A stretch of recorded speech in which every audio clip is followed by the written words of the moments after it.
In our today, we welcome making his debut performance producer Aaron Katie Susie. What we do is just add on an extra name. But Aaron, would you say you're an actually forgiving person or not? Yeah, usually. All right. Well, you're the voice of moral responsibility because the brother from another gutter sort of forgives everybody. Janice from Worthing, who actually signs off by saying, "To be safe, Father Simon, I've already changed all the names so you don't have to go to the trouble of doing so, thus avoiding any Brenda Gladys-style mishaps." Okay. So a regular listener, Janice. Yeah. Father Simon, my confession goes back to the mid-60s when the Beatles were quite a popular group and my younger sister Claire was a massive fan. Our household consisted of Mum and Dad, myself and Claire, and our brother Pete, who was 5 years older than me. As you can imagine, he was less than delighted to have two annoying little sisters and spent as little time in our company as possible. Claire was very intimidated by him and the two rarely spoke. Plus, he wore corduroy trousers, which is, of course, unforgivable. Okay. I suspect your reaction to this confession will largely be dictated to by whether you have brothers and sisters and where you are in the pecking order. In common with many other families at the time, Father Simon, we didn't have a lot of spare cash. So 45 RPM singles were only bought for Christmas and birthdays and were much played and treasured. Our dad, being a clever chap, get this, had made Claire a record player. Made one? Wow. I mean, what kind of genius father is this? Most dads might be... I put some shelves up. Janice's dad made Claire a record player, which is basically a small turntable on top of a wooden box with a pickup arm and speaker. But hey, that's pretty incredible. The quality was probably not the best, Father Simon, but she loved it and played her few Beatles records constantly, singing along and even playing the B-sides to give a bit of variety. We shared a room, but I didn't mind her playing her records as I enjoyed them as well.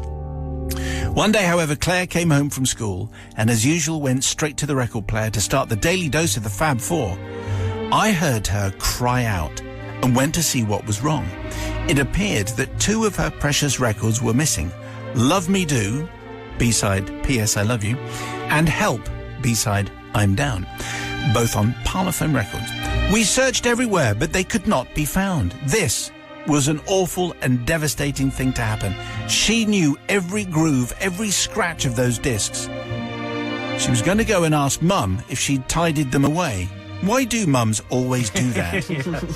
When I remembered that I had seen our older brother, the intimidating Pete, coming out of our room that morning, just before we went to school, could he, I suggested, have taken them perhaps? In other words, yes. He was certainly looking shifty, I added. Well, she was very upset, but wouldn't go and ask him about it. As I mentioned before, they didn't get on. So just kept quiet and accepted her loss. Love Me Do and Help were lost forever. The thing is, Father Simon and the ever-forgiving collective, sounding a little bit desperate here, I haven't actually quite told the truth at this time. You see, there was a boy at school that I really liked called Nobby. We had been talking generally in the form room about music, and he happened to mention that his favourite songs were two that I knew Claire had in her collection, Love Me Do and Help. So I basically did what anyone would have done and took them and gave them to him, Nobby, the love of my life.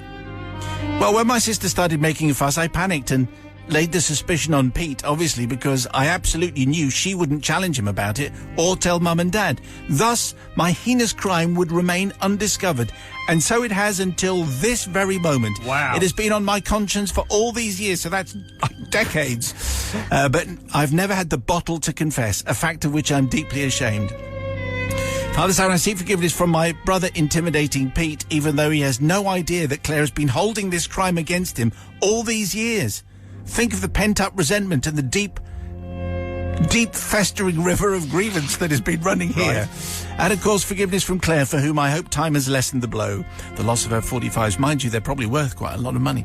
If it's any consolation, it did me no good with Nobby, who started going out with my best friend instead. So it was all for nothing. I don't suppose that'll help, though. I throw myself on the mercy of the collective with, I am almost positive, very little hope of any forgiveness whatsoever. Well, the thing is about this one, which is a very interesting story. Nice fade, so nice crossfade. Very good. Janice, I've taken against Nobby more than anyone else because Nobby is flaunting himself around. Oh, I like the Beatles. Takes the singles, then goes off with Janice's best friend. Does he give the singles back? No, he doesn't. Nobby is probably in prison. That's what I'm thinking. Right. Anyway, the voice of responsibility, producer Aaron Katie Susie. What do you say? Usually very forgiving. If they ended up being together, getting married, maybe slightly feel like, yeah, let's forgive that. I don't know whether they are. Well, no, we know they're not. No, they're so, not forgiven. Not forgiven. No. Nobby and Janice, I don't think they're an item.